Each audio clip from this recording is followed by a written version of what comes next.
This episode of the Citadel Cafe is brought to you by listeners like you. Visit patreon.com/the Citadel Cafe to find out how you can become a patron and help make this show possible.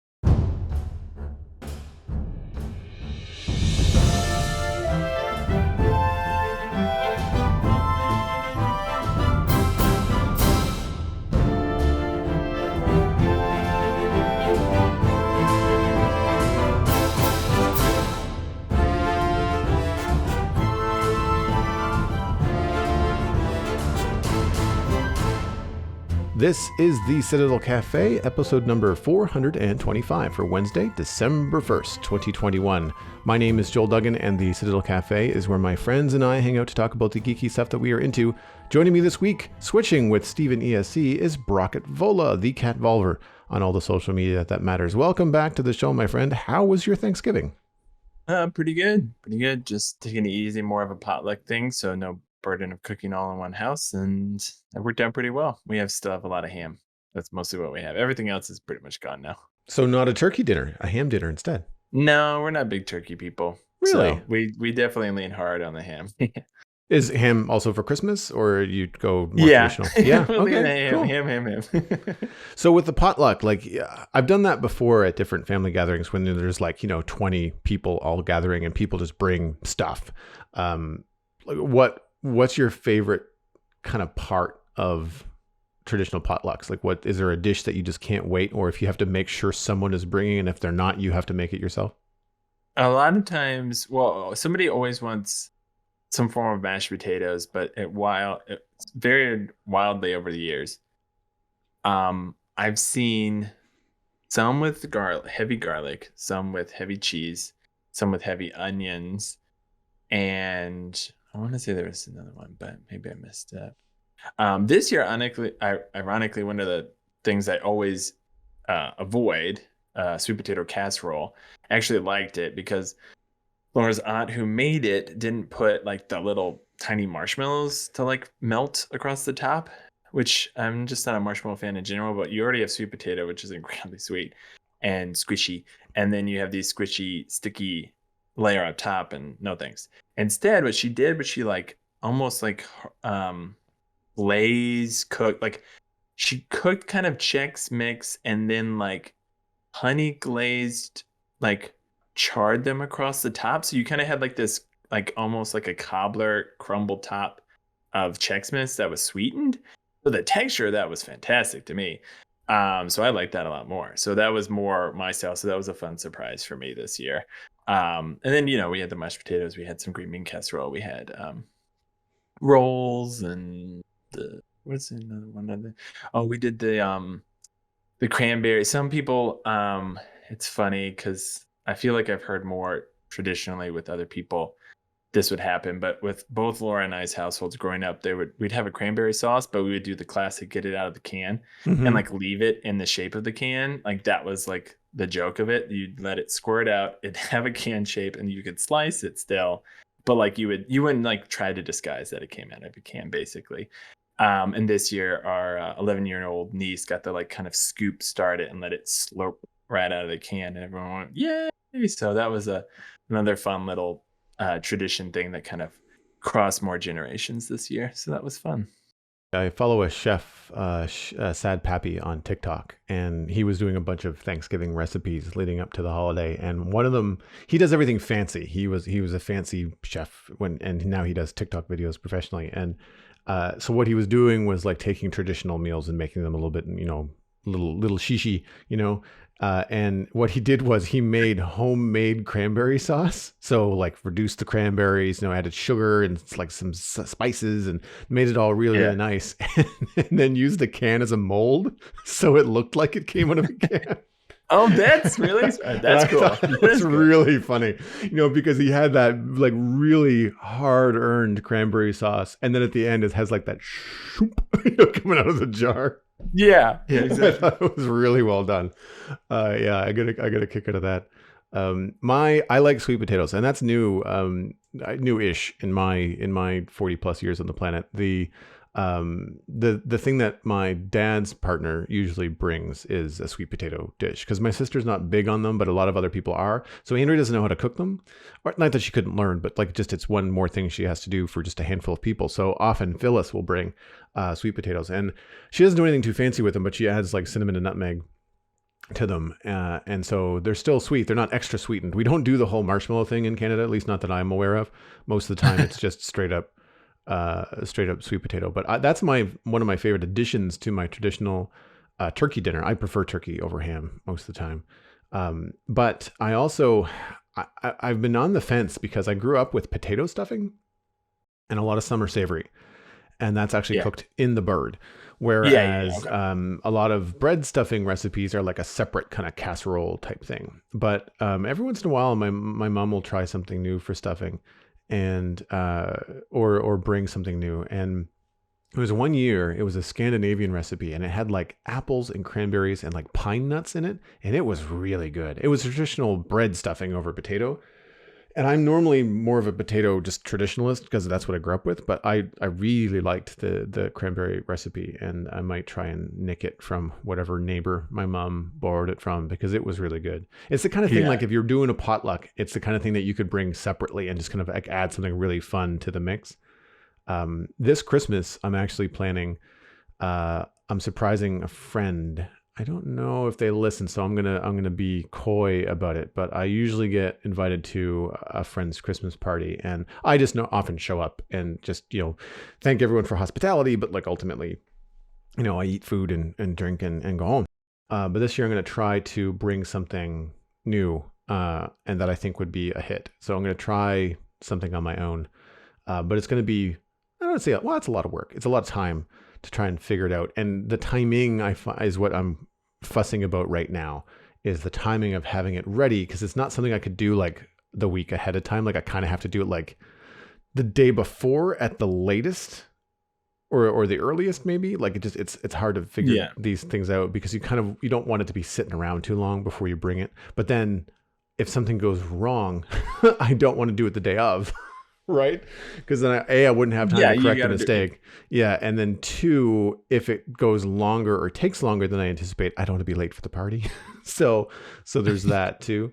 So yeah, we'll see how that works out. Did you take in any Black Friday sales or Cyber Monday sales? Take advantage of any of that? So we were gonna get a new TV, and so we saw an ad for a place in paper, and it was gonna beat out an ad for a different place that we had eyeballed for the whole month of November. And then when we went to do the day, or I guess yeah, Black Friday, Laura found like the cheaper one was even cheaper than listed in the paper. But it was like sold out pretty much everywhere. So we'd have to go pick it up in Fort Worth, which where I am in Dallas is basically like a 40 something minute drive one way. So it'd be almost like 2 hours to go pick it up in store and bring it home, which, we could figure that out, whatever.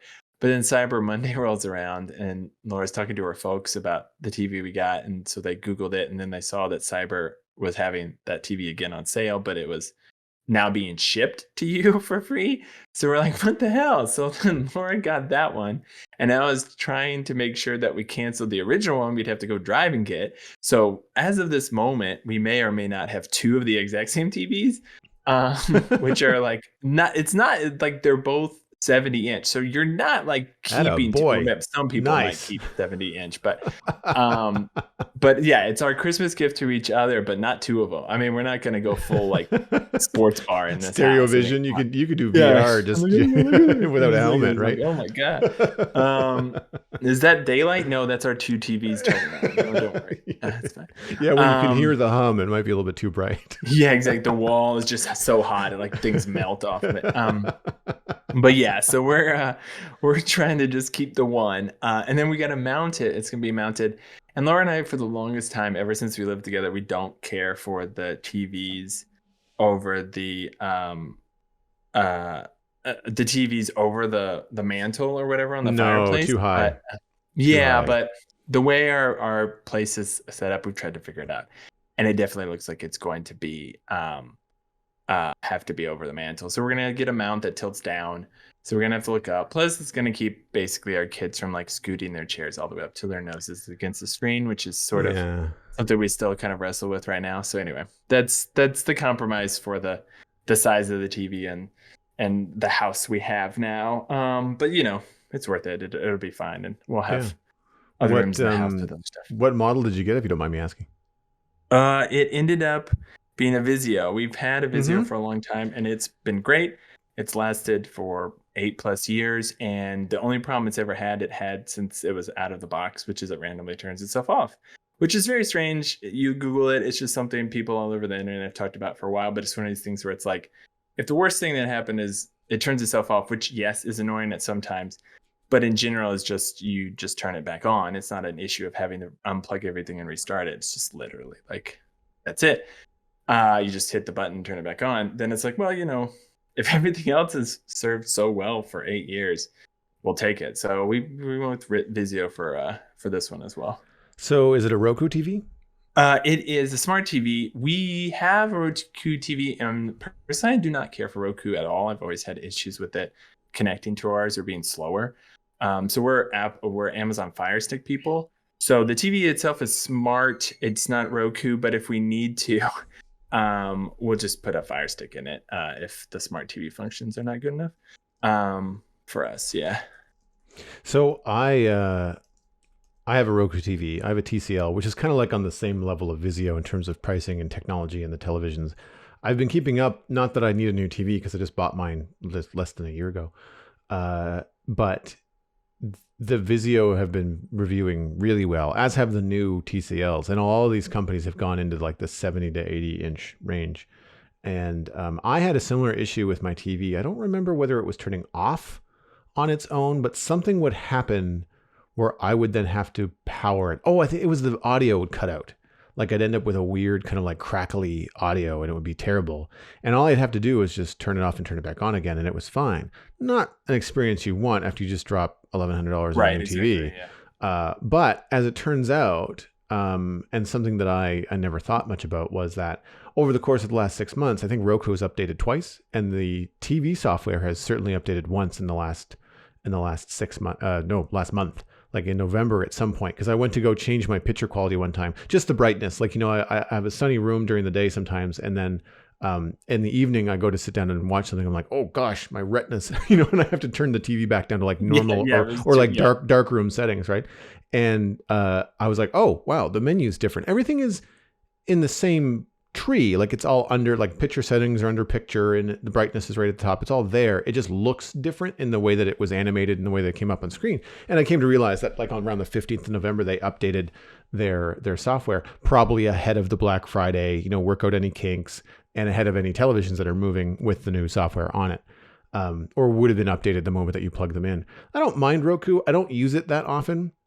Most of the time I use my Xbox Series X as my media hub. So right. YouTube, Netflix. The controller's easy to use. If I have to type anything, it's way faster to use the Xbox. Even though I could use the dictation on the remote for the TCL, I've just never bothered.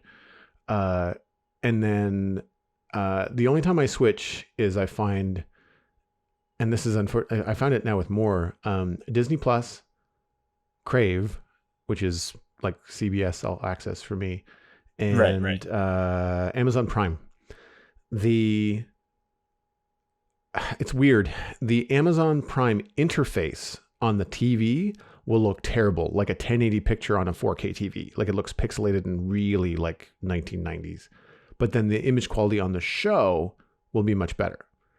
Then the flip, I'll be watching.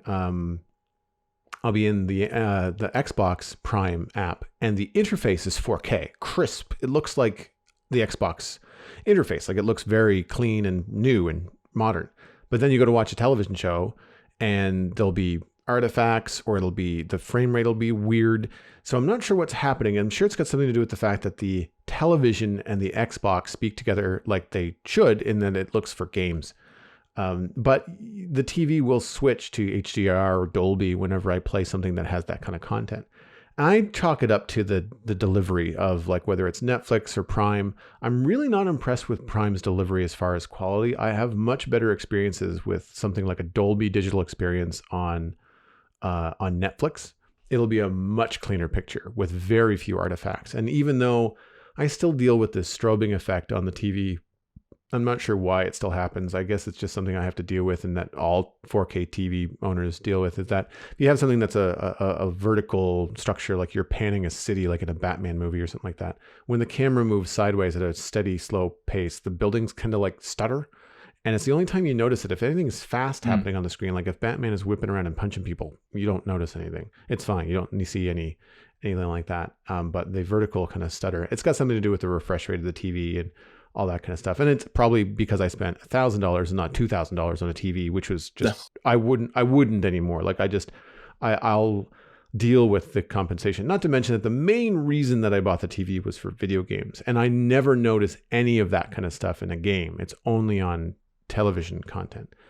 And then the variables are so high, like, is it because the Netflix thing is slow? Is it because the people that made it at a different frame rate? Like there's so many variables in that streaming setup, like you just don't know. So the real test is going to be this winter when I find and try to watch Lord of the Rings, a 4K version of that, or a 4K version of the Star Wars films, and see whether the TV, whether it's just the signal or the content being sent to the TV is just either better or worse depending on what service and where the content is. So I'll have to figure it out. If anybody in the audience knows more about this stuff and can explain to me why I'm still having this problem, drop me a line at thecitycafe@gmail.com. I'm sure there's a lot of tech people in the audience that would like to know too. But speaking of tech, I actually did take advantage of the Black Friday sales. I was doing mostly Christmas shopping, but true to form, it's the best time of the year to pick up tech for the home and tech for my office, because what's tax deductible for me for like expenses, but then also for entertainment purposes, it's just the best time of year to buy stuff like that. So I've been putting money away for a little bit, and I really didn't have to spend that much. I saved $30 off the Alto 6 Plus soundbar from TCL. And actually, you mentioned Vizio, and the Vizio alternative to this 2.1 soundbar system reviewed much better in all the places that I went looking. Unfortunately, it's not available in Canada for any kind of reasonable price. It's like $500 in Canada, which makes no sense because it is a $150 soundbar in the US. So I couldn't get the Vizio, which is too bad. But the TCL was a close second and definitely within my price range. So being able to pick that up on sale was great. I haven't even hooked it up yet. It arrived the other day, and so I have yet to hook it up. But it will go nicely with the thing that I picked up that I had absolutely no intention of going looking for. But true to form, on Amazon when I was picking up some Christmas gifts, I was also faced with an advertisement for the fact that the Echo Dot Gen 3 was on sale for 60% off. And one of the reasons I don't have smart speakers in the house is because I just don't feel like paying $100 for them. And the Echoes are cheaper as far as, when you compare it to like an Apple HomePod Mini or something like that, which retails for $130 Canadian, plus taxes here. So this was $25, this Echo Dot. And I thought, Gen 3, I know there's a Gen 4, like what's the difference? Like what am I missing out on? And it turns out, after some quick research, that there's absolutely no hardware changes in the Gen 3 and the Gen 4. That's the same speaker. It's just housed differently in the 4 to be a little bit more robust, fill the room a little bit better. But I'm not planning on using this for music because I just bought a soundbar and a subwoofer, which is Bluetooth, and I can connect my phone or the Echo Dot to now. And then I can play music that way. So I'm not really worried about necessarily this being the best sounding speaker. What I wanted it for was voice control. And quickly found out that all the lights that I have currently in my living room, I'm not sure if you know, but I've got like some LED lights set up behind the TV and whatnot, and they're all Bluetooth. Well, what doesn't work with the voice control in the Echo is Bluetooth. From my particular model of lights, they have to be Wi-Fi for the Govee lights to work with the Echo. So I was like, oh, crap. So I've got some exchanging to do, I think. I did buy a couple of new bulbs on sale over the holiday sales, and I think I might be able to return them and get the Wi-Fi ones for around the same price. So it's sacrificing a little bit of functionality. The current ones, not that I use this, but the current lights I have They dim and they do all kinds of stuff with the Govee app on my phone. And truth be told, I use them mostly on a timer. I don't change the color that often. It's fun to be able to do it, but I don't have to do it. And I don't use the music function that much because they just kind of blink through random colors to whatever audio is happening in the room. You can't set it to just like stay red sort of deal. So if you switch to Wi-Fi, you get voice control, but you lose the ability to have it react to music, which is fine. I don't need that.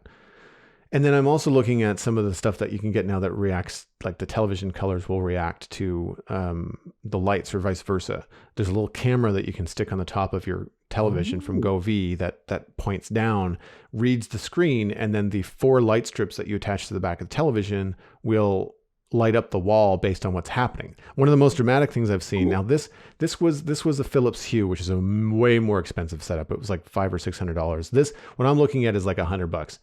And what they did was this person online had shown off what this thing could do. And the Philips Hue box works with HDMI, and you plug the HDMI into your television. And then because the exact same video signal is going to the lights that's going to the TV, it's pixel accurate as to when things light up specific colors. And this example that they were using was the Marvel intro that you see in front of all the different shows before, like it goes through all the different Avengers and like all the different colors and the characters are on screen.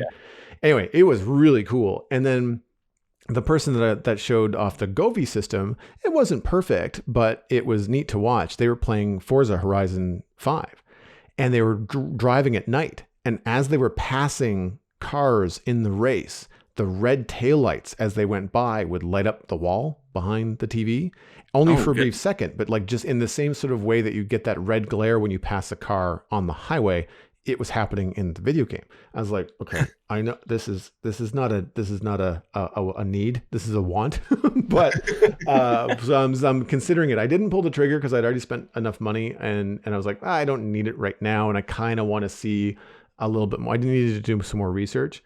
But the nice thing about that television setup is that it is Wi-Fi, which means it could be controlled with voice. I can control using Siri my lights, but the way that they work with the Govee app, I haven't figured out a way to group them all. So I can't just walk into the living room and say lights and have them all turn on. One will, the LED strip behind the TV, but I have to address the left and right bookshelf separately. And so you're sitting there for 3 minutes going like, turn this on, turn that on, turn this on too. And it just it kind of takes a long time. Whereas now, if I can work it out, the one new strip I bought for the kitchen is Wi-Fi. And so I'm hoping to kind of re-outfit everything to kind of work from an audio perspective. And then I can just repurpose the ones that are behind the TV now. Because the ones behind the TV, they're not meant for the TV. They're actually along my radiator as well. Like, so they go kind of like down along the baseboard, up over the TV, and then down along the baseboard on the other side. So they're not just behind the TV. So I don't know. I'll have to do some workarounds, but it's kind of opened up this whole kind of like fun, kind of like really, I mean, I've been talking a lot about some of the expensive stuff, but like relatively speaking, like a 16-foot strip of lights is like under $30. The light bulbs, 2 of them are like $30. And considering you've got a Wi-Fi bulb that doesn't need a special socket, it does need a special app, the ones that I have, but the Wi-Fi ones will connect to Google or Amazon.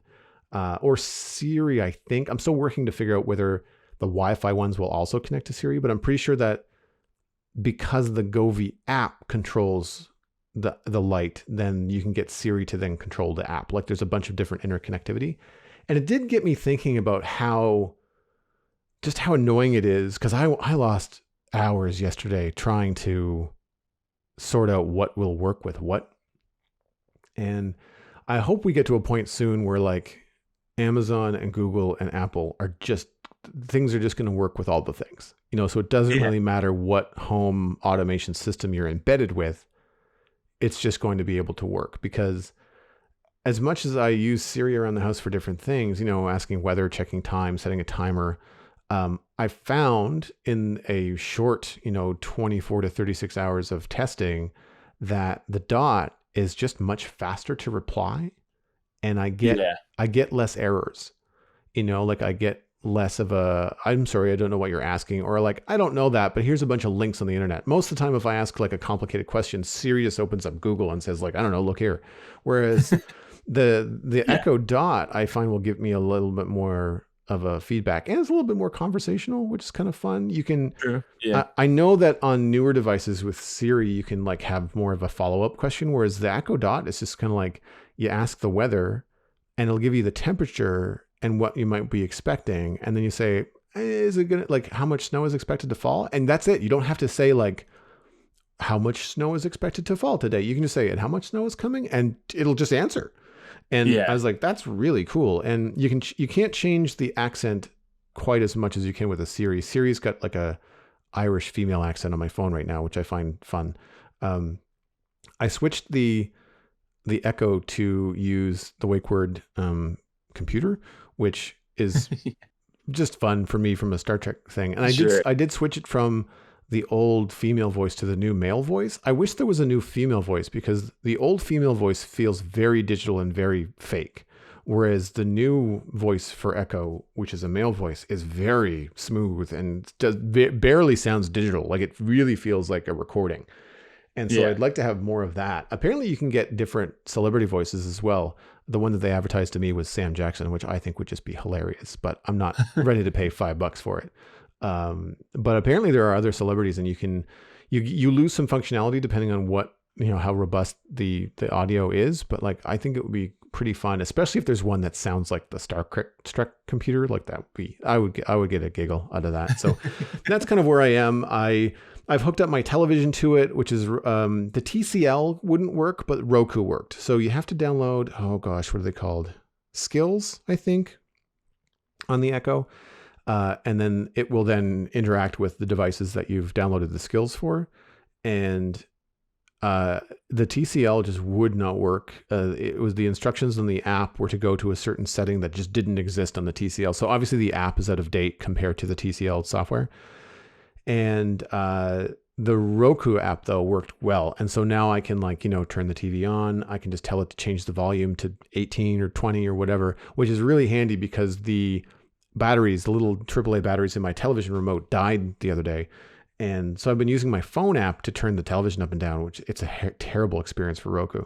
But being able to do it with just a command is super cool. You can switch inputs. Like I can say, turn on the TV and switch it to Xbox, and it switches to the HDMI input that's labeled Xbox. And the only thing I need to do is I've tried to get the Echo to talk to the Xbox, and it doesn't always work. So right now I have the television and Xbox set up so that if the Xbox turns on, it also turns on the TV and switches it to the proper input. If the television turns on though, it doesn't turn on the Xbox because sometimes I just want to watch TV. And so I may have to like finagle that so that it turns on both ways. So like if I can get the Echo to turn on the TV with the voice command, but what I really want is the Xbox, I needed to be able to do both. So once I can figure that out, I should be good. But it's just a matter of some learning curves. I'm sure if I watch a couple YouTube videos, I should be fine. Anyway, I'm really impressed that I was able to pick this up for like $25, and it's kind of a fun thing to play with. It's new. I hear about this stuff all the time on the tech news shows that I listen to, but I've not had a chance to play with them at home because I've got an iPhone, I've got an iPad, I've got an iMac. I have a PC for gaming, but most of the devices in the house have been Apple focused. But then to get into the home automation with Apple, everything for the longest time has just been so expensive. So it's like, I can't go down this road because it's just not worth it to me. But trying to explore other avenues, and I'm looking for a new phone in the next 6 months, I'd imagine, as mine is getting to the point where like it's kind of unsafe in terms of battery life. And, if I'm out somewhere alone, it would be not a good idea not to have a phone that's reliable. And I'm really on the fence about whether I want to try a new Google phone, whether I want to go with iPhone again. Like I know it would be a learning curve, but I really don't use the phone for very much outside of like basic social media and phone camera stuff. I do use it from time to time with my Flow for social media for business, but like it's the copy paste thing, but that's one Apple thing that's convenient. I'm sure there's a way to figure it out, with a different app. Like if I copy something on my iMac by hitting Control V, I can then paste it on the phone without even thinking about it. Like it works seamlessly. So there's little things, but like that one thing is not worth sticking with iPhone. So I'm not sure. I've got some research to do. A lot of it, I'm sure, is going to come down to pricing and availability and that kind of thing, but we'll see. Anyway, I feel like I've rambled on forever, but safe to say, I took advantage of the Amazon sale on the Echo. And if anybody listening has tips, tricks, fun, just hints and ideas to help me with home automation with the Echo Dot Gen 3, then let me know. I'm in an apartment, so I don't have a thermostat I can control. I don't have a front door lock that I need to control. I have mostly lights. I will have a Bluetooth speaker when I hook up my new TCL Alto 6 Plus soundbar, because that'll be working as like a stereo for the living room as well. So we'll see. We'll see how it goes. Before we get into the main discussion today, we have a listener email. It comes in from Grand277. Congratulations, dear Joel and co-hosts. First, congratulations on 10 years of the Citadel Cafe, even though I personally have only been listening for a year and a half. Well, you're a newbie. Welcome in. Like you, I watch others play games on YouTube to pass the time sometimes, and have recently been playing 2 games called Inscription, a deck building / horror card game that has interested me, and another game called Carto, a puzzle game where you change the landscape around yourself. These games seem really fun, but as I'm only a high school freshman without a job, I will most likely not be able to play them. Do you guys have any game recommendations that are on the cheap side for us who don't have an expendable income? And how do you feel about YouTube comparing it to other entertainment options? My mother personally believes that YouTube is not a high quality or as deserving as my attention as other entertainment platforms. I disagree, as there is much more content on YouTube and a greater variety that I find interesting. How do you think that YouTube compares to other streaming platforms like Disney Plus, for example? Grand277. Thanks so much for the email, Grand. Really appreciate it. Thanks for the kind words. Yeah, thanks a lot. And I guess we'll start with the video games. I've not heard of Inscription, but I feel like Lou would be someone that would enjoy it. So I'll have to pass that on to Lou. Sounds pretty cool. Yeah. What are you playing anything right now that's on the free side, Brockett? Or are you mostly a console gamer that requires like game purchasing?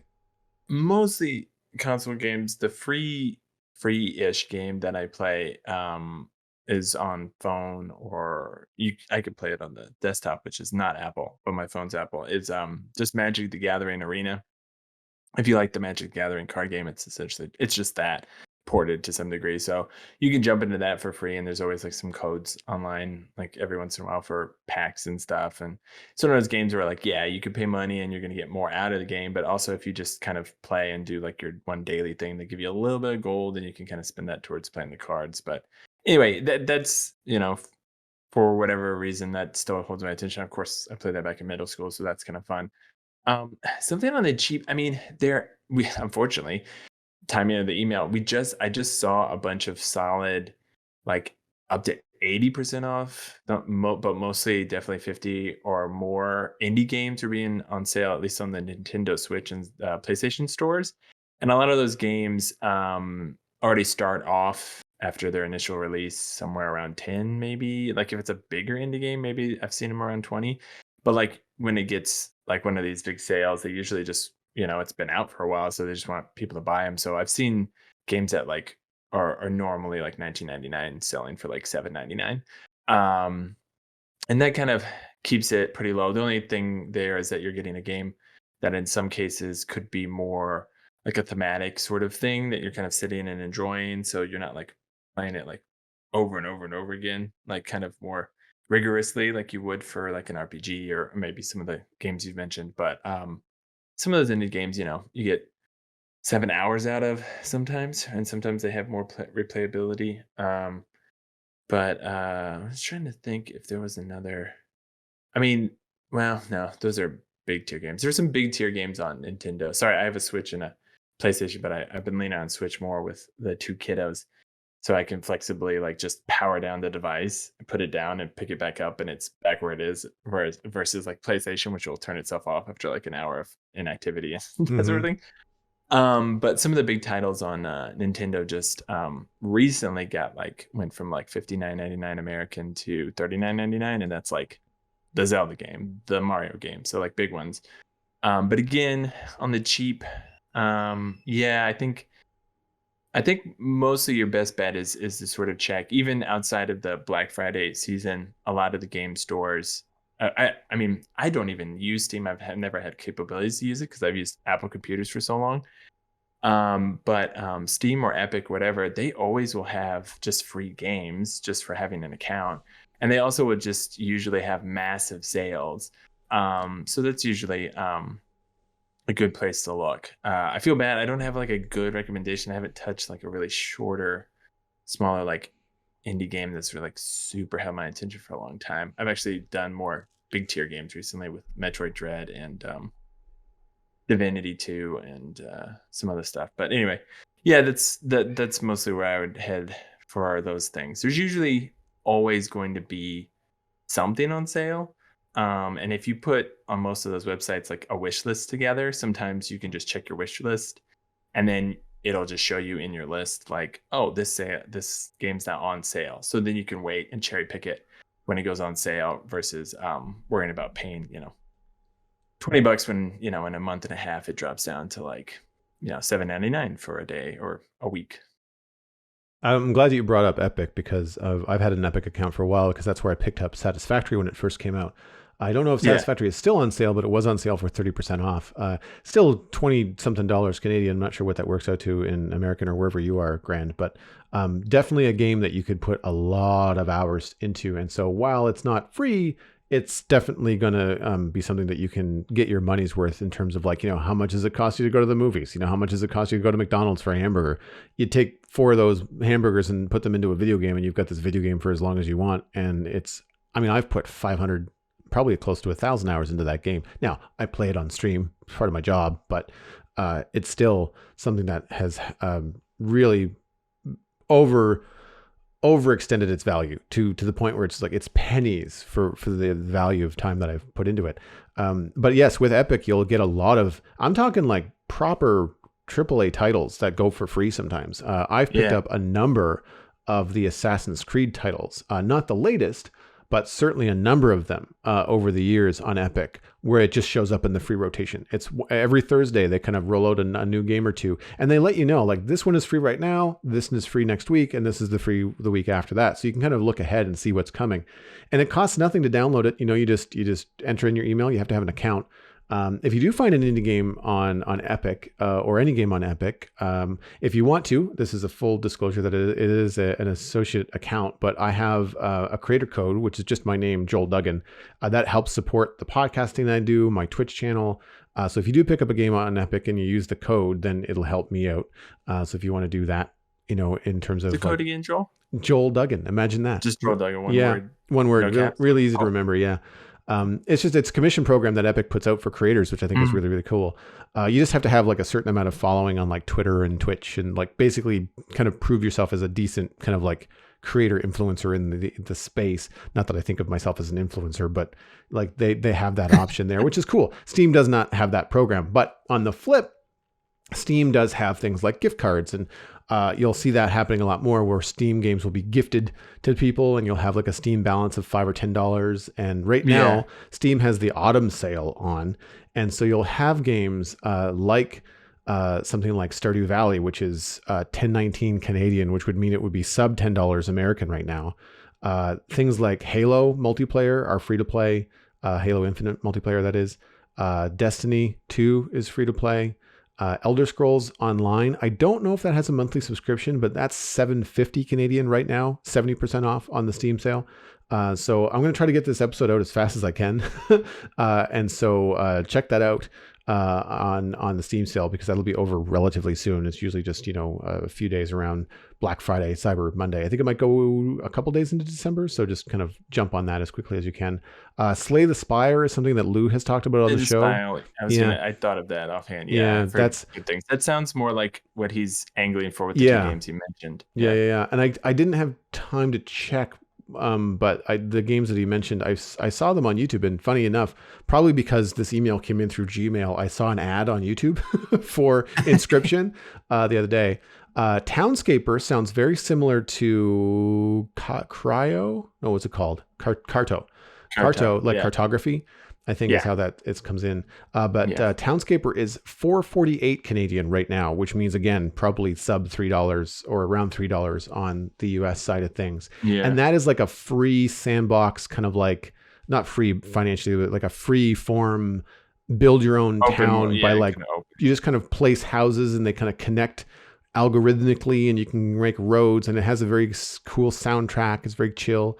Dwarf Romantic is not a card game. It's more like a puzzle game where you're given a hexagonal piece of a landscape that has maybe a river on one side and trees on the other and a farm on the other. And you have to then place them in a interconnected board. And the more like sides you connect, the more points that you get. And that's it. It's just a very cool, pleasant looking game. And that's currently around $10 on Steam. I'm probably going to pick that up myself actually this week because it looks like a lot of fun. Something really chill to play on stream. The other thing that you can look at, especially over the holidays, is a Humble Bundle. And that's at humblebundle.com.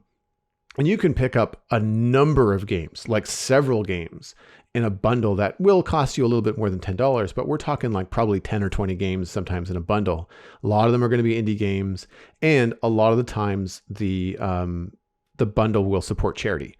So if you're trying to pitch it as a Christmas gift to your mom who might have different opinions about how you should be spending your time, then you can say, well, this is actually going to a good cause. If you look up what that cause is, you can like communicate what the charity is for and all that kind of stuff. But check out humblebundle.com as well. And speaking of criticism from mom about things like YouTube, this is really subjective, and I will flop between both. It depends on my mood. Sometimes I want creator-owned, creator-driven content like a YouTube video. I certainly consume a lot of YouTube reviews of technology and games and film and stuff like that. I will watch a lot of Minecraft videos because I find it fun to watch other people play video games.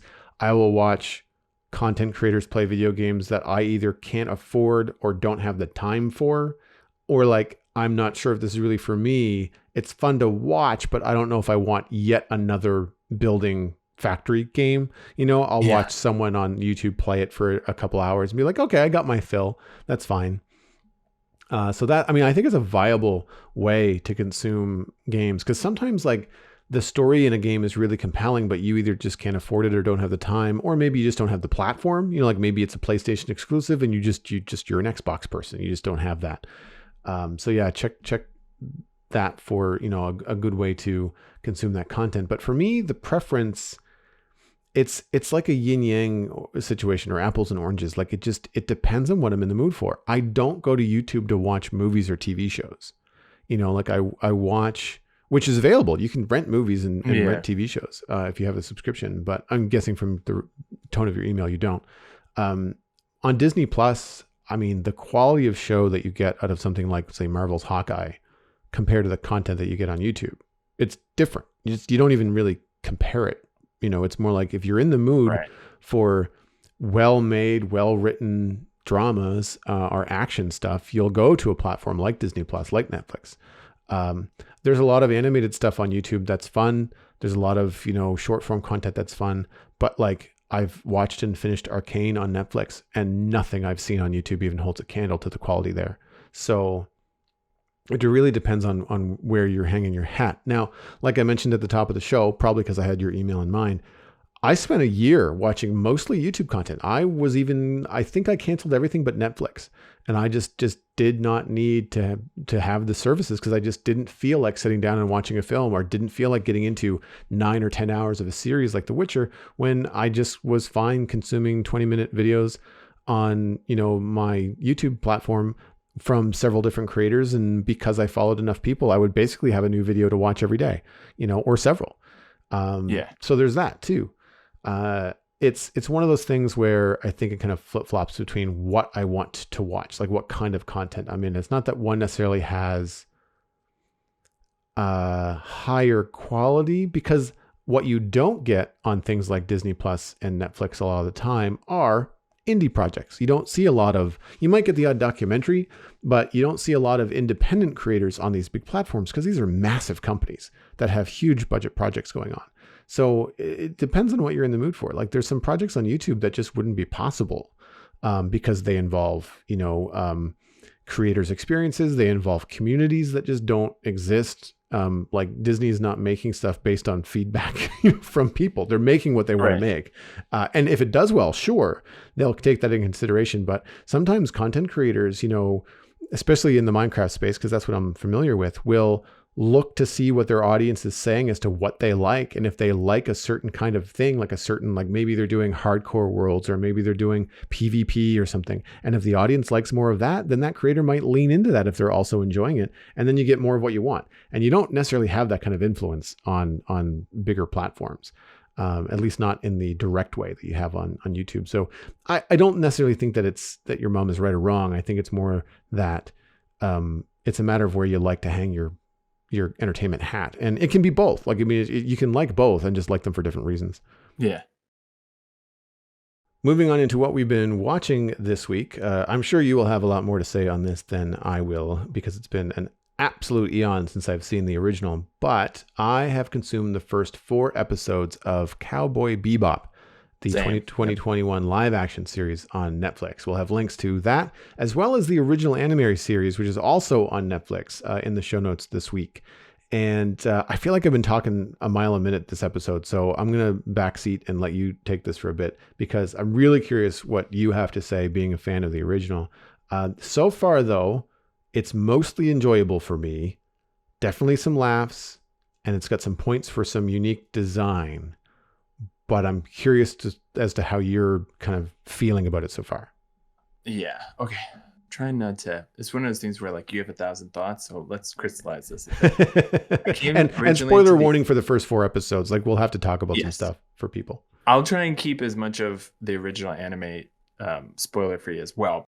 So I originally came to Cowboy Bebop. It came out in the 90s. It was in the States. It came on Adult Swim back before Adult Swim was kind of just dominated by these hokey joke shows. It was a lot more like adult Toonami, essentially.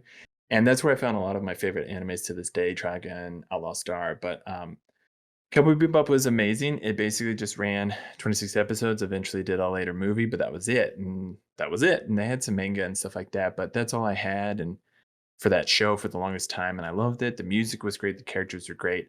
And so when they said they're going to do live action one, and they toyed with that for years, Keanu Reeves was attached to play Spike Spiegel for a long time when they were going to talk about doing a live action movie or something. But eventually they came out with the information on Netflix that they're doing it. And I was skeptical. And of course, trailers came out and people were like, they did the opening credits Tank just like Tank is the song for the opening credits. They did it just like, they did in the anime. And so there's all these splashy things.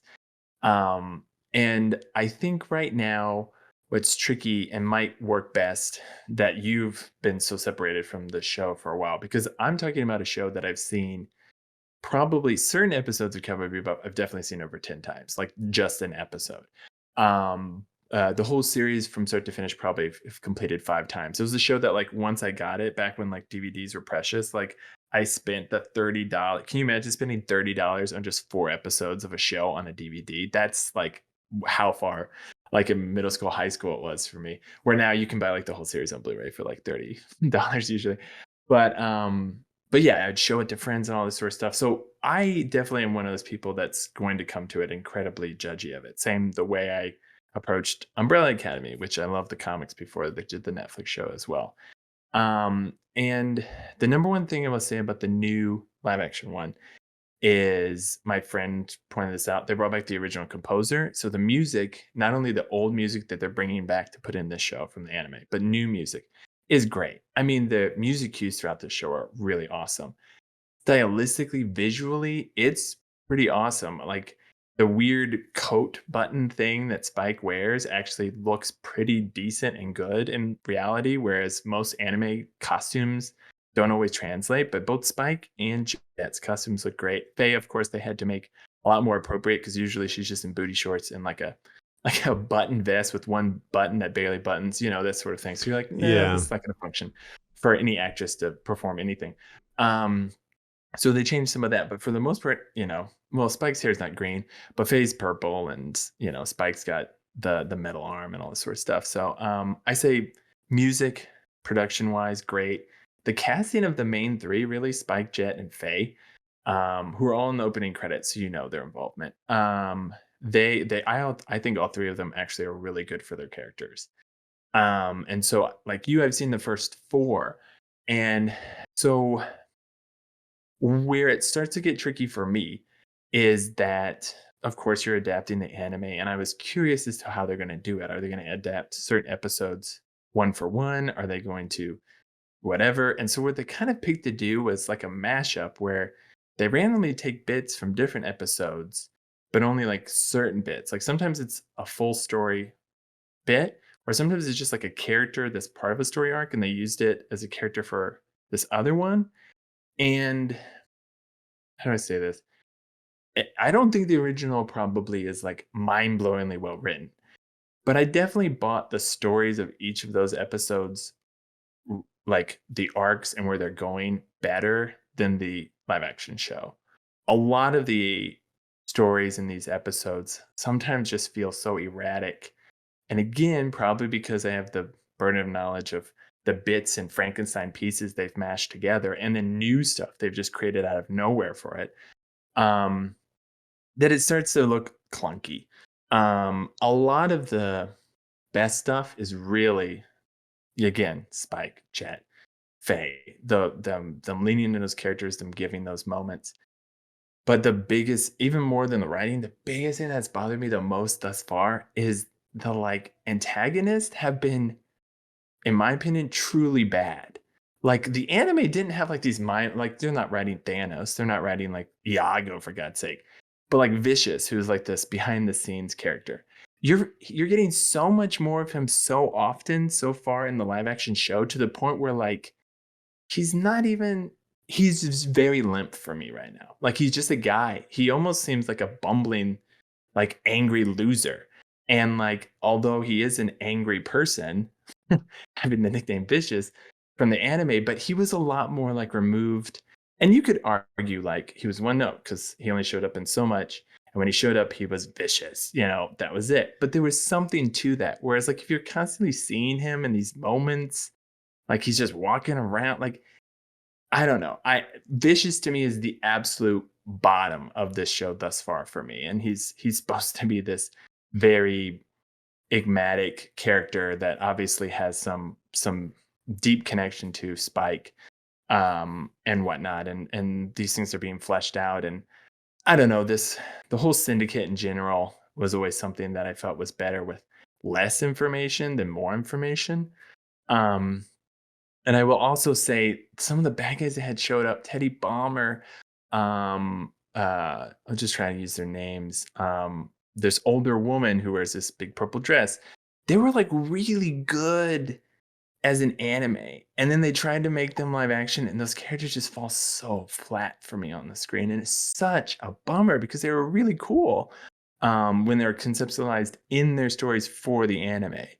One of the villains that is snatched out, literally the whole story wrapped around them is abandoned, and they only take that villain and their gimmick and none of the other stuff. And all the other stuff was like what made that villain and that story particularly engaging. So for that reason, I'm a little frustrated.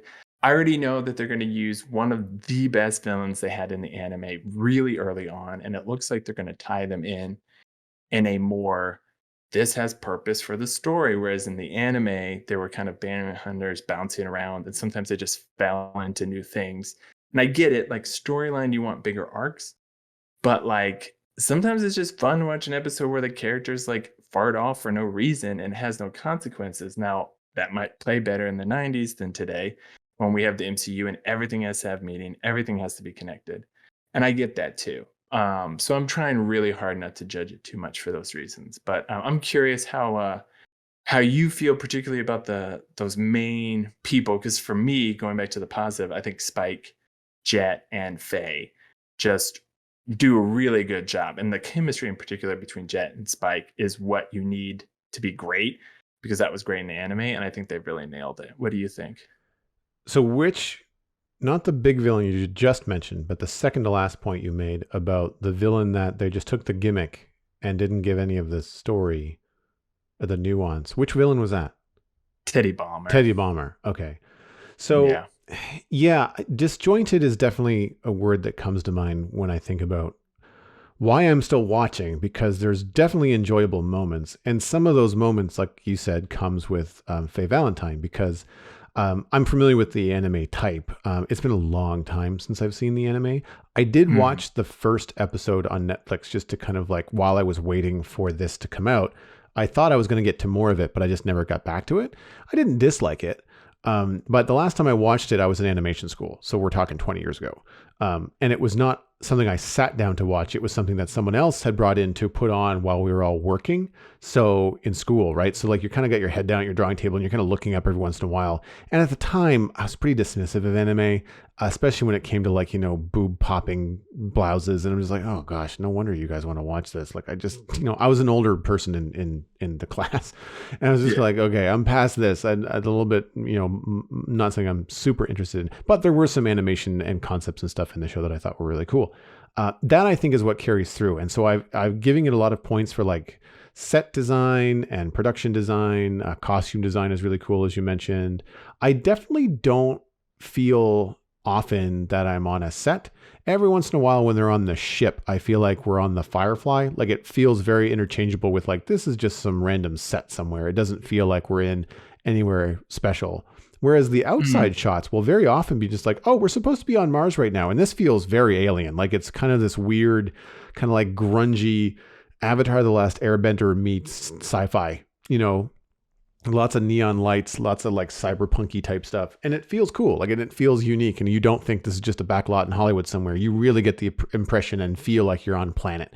Because Yeah. the models for the ships that they've made, in some cases, I think Spike Spiegel's ship is a physical thing that they've got in the shot. Like, it's not Oh, it's always gorgeous. CG. It's really cool. Swordfish. Sort Oh, of, it's and gorgeous. and they've totally nailed and not deviated from some of the things that I think are pretty sacred to the anime fans. Correct. Um, Yeah. the first thing I noticed about episode 1 was that it felt like a pilot. And I didn't notice that until I watched episode 2, when everything seemed to flow a lot better. I thought, well, this is weird. Like, isn't like Netflix doesn't have to sell this to anybody. Like, it's That's very right. odd, I find, when season 1, episode 1 of any Netflix series feels like a pitch pilot, like a concept Yeah. piece.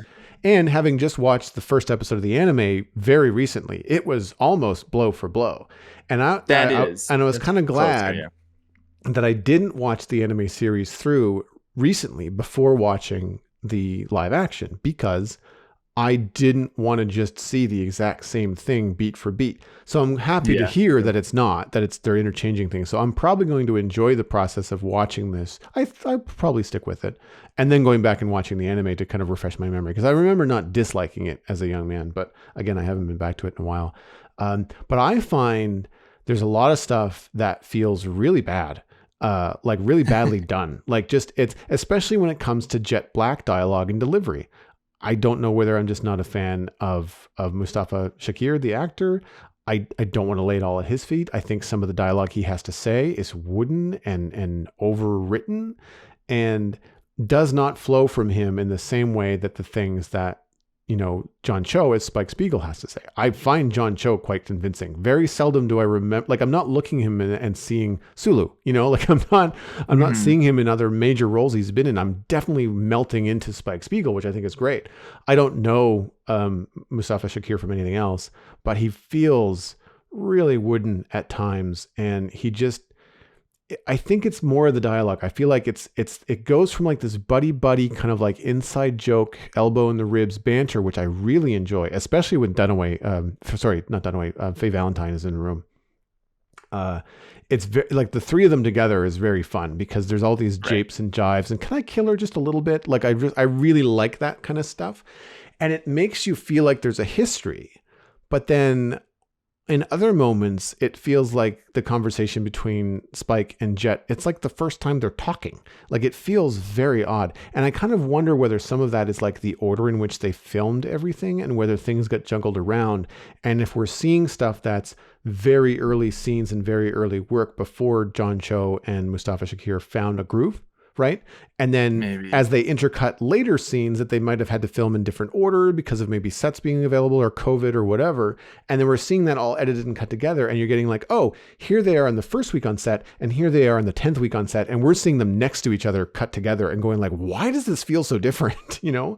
And so Right.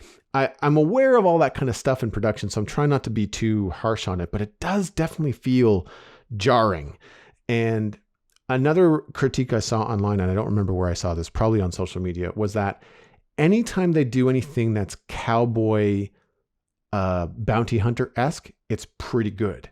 It's fun, it's actiony, it's quippy because there's peril, there's timing involved, there's a rush to get the bad guy the bounty before they die or reduce their income and try to get the bad guy without blowing stuff up so they don't have to pay for everything out of their bounty.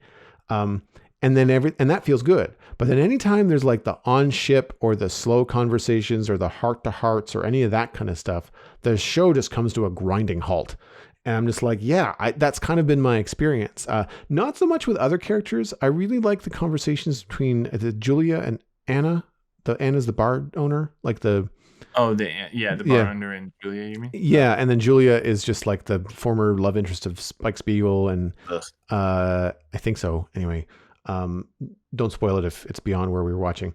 But like, those exchanges feel good. They feel like a drama. They feel like, kind of like that mafia-esque, like, wife of dangerous man is in trouble and scared for her life and kind of confiding in someone that is a boss in her own right, but stays out of everybody's way and is more about information trafficking than any kind of like really illegal stuff, as far as I know. And so that kind of stuff is good. But like you, I also feel like Vicious, played by Alex Russell, is cartoonish at best. I feel like the anime might be more realistic. It's awful. He's so drawn. Like, it's like he's speaking through his chin. It's this really odd way of holding yourself and projecting yourself as an actor. Yeah. And it's like, if you told me act like a cartoon character, but an evil one, it's kind of like the campy version of what you'd expect. Yeah, he is truly, to the point where I'm like, I don't even know what was it in screen testing that he's good. Maybe, yeah. I really think what happened is they gave him like 2 monologues, maybe from the anime or maybe from episodes we haven't seen, and he nailed them so well that they were convinced he could carry all this news material, all this more heavy backstory that they're kind of working up for him and behind the scenes. And back to your point, the bounty stuff, the cowboy stuff is stuff that's the most ripped from the cartoon. There's very little sparsed in of really and truly Spike, Faye, and Jet's backstories. Now, if they had a backstory, the episode was focused on them, because there will be, it was tied to a bounty or is tied to the mission. And so you get this revealing of, we have an action thing for our mission, and I've been withholding on this information, and you're going to find out about it because we're doing this. We're doing it and showing it rather than talking about it. Or let's create some backstories or characters that didn't exist in the anime to create more backstories for other people. Like the bar owner stuff, like the only person I remember Spike ever talking to in the anime like owned a convenience store. She didn't own this big flashy burlesque jazz bar, which is cool given the content of the music and stuff. But like at the same time, so far I need to see why that stuff is creating more value rather than reducing the value that's there. And right now, Vicious is bringing down so much of the show for me, as are some of the clunkiness of how they're handling the villains and different things. One of my friends says he really thought the fight choreography was bad. I thought the fight choreography from Spike was actually pretty good, considering that's one of his most iconic stuff, is this lanky, long-armed, sort of free-flow combat that he's known for. And I thought John Cho's done a really good job. I thought they've done a pretty good job with a lot of that so far. I thought that kind of stuff was cool, but I get the idea that it was supposed to be choreographed and more like a live action version of an anime fight, not a live action fight in an anime show. Born Identity, like really tight. Yeah, no, it's not. It's not supposed to be realistic. And I get that. They communicate that pretty well in terms of the, like you can almost hear, there was a fight on a rooftop between Spike and a guy that was kidnapping dogs, and he had before his face was changed, he had an afro, and it's very iconic. Like I remember images like that from the show, and you can almost hear them go, ha ha. They don't say it, but there's a pause when they kind of raise their hands, like, oh, I see you know kung fu, and exactly. That kind of stuff. When they do those kind of dramatic pauses, you're like, okay, this is going to be a choreographed dance and meant to be as not funny, but it's meant to be as tongue in cheek as the rest of the show. It's not meant to be like, okay, now we're going to do an action sequence and then we're going to be back to the campy dialogue. Because if you look at the costumes and stuff, it's very cartoonish. Like they really have big shoulder pads and really weird like Victoria era dresses and all that kind of stuff. And it's also like one of the things that pulled me out of it is in the most recent episode, Faye Valentine gets shot in the shoulder. Ugh. Doesn't even phase her. It's through the middle of her clavicle. Like she has a big wound and she continues to use that arm to hold a gun and fire it for the rest of the episode. I'm just like, your arm would be in a sling. And they make a joke of it too. They're like, do you need help with that? She's like, nah. No, yeah. Like, I mean, so I get that there's a little bit of like, kind of like the rules of the world. Yeah, you kind of don't know them yet. So I get that. I'm on board to see where it goes with the Syndicate, only because I don't know a lot about it. And hopefully, like you said, they keep it a little bit more mysterious. John Noble is Caliban, which I knew the moment he opened his mouth. And I'm just like, okay, him as a villain, I'm in.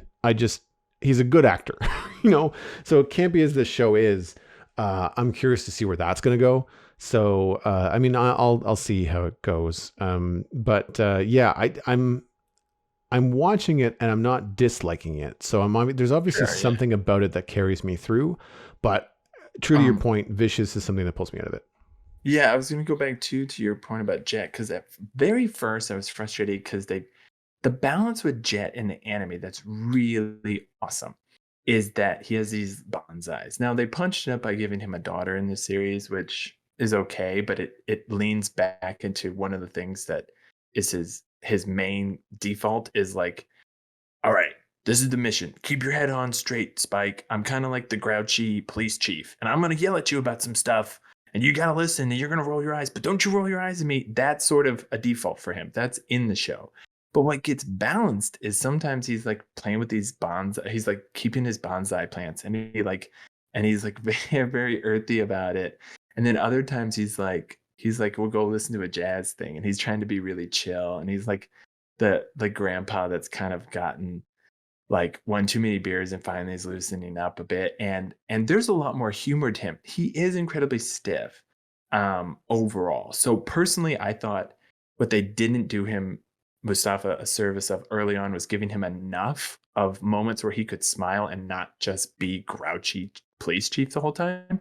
Because Spike, of course, is going to draw all the laughs and humor because he's constantly like, I don't give an S about nothing. And he's constantly running into fights with people shooting guns at him with earphones on. So you, of course, know he's like going to be the epitome of like just badassery. Whereas Spike's like grouchy and is complaining about, the rules of whatever.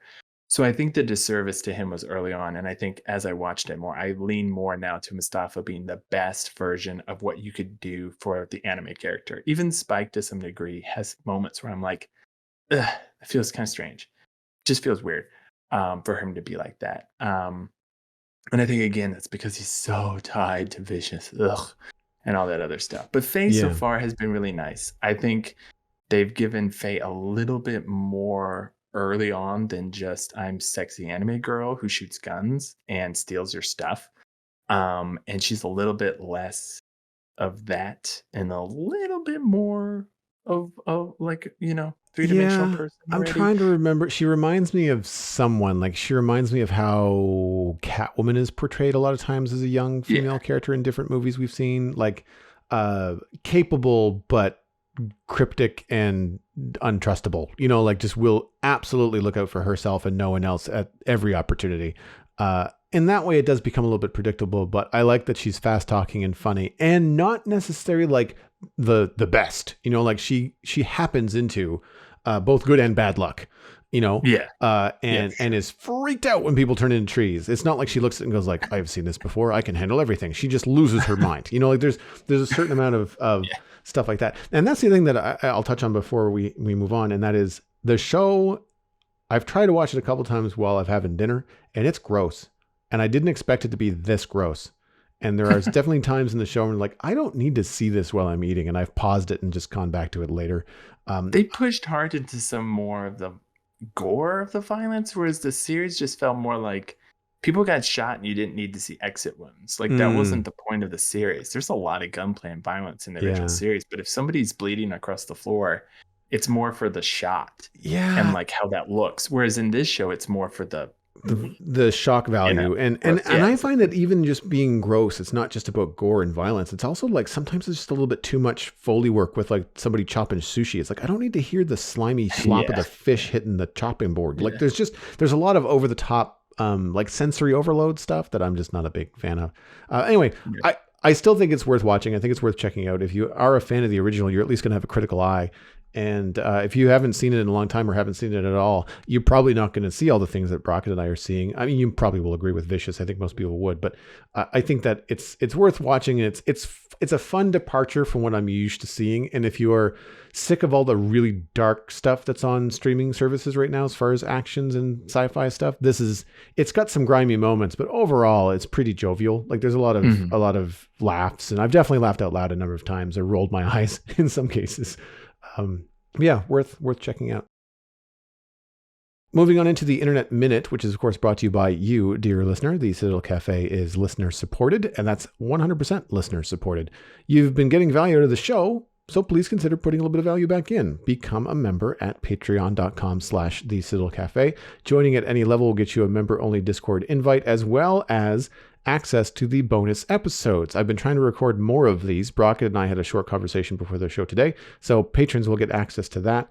You can look for that at patreon.com/the Citadel Cafe, where we have 21 patrons steady on from last week. If you'd like to be patron number 22, then just head on over to Patreon and support the show. And we will welcome you into a very fun, very kind, very welcoming, nerdy community. I'm sure you will have a good time.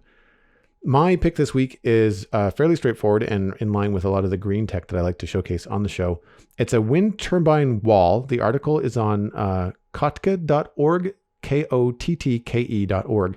It is designed by Joe Doucette, and it is a kinetic wall made up of an array of rotary blades that spin individually, driving a mini generator that creates electricity. So think like wind chimes or any kind of like twirligig that you've seen on someone's porch, but then arranged in a solid wall that looks to be about 10 foot by 6 foot, I would guess, maybe a little bit more than that.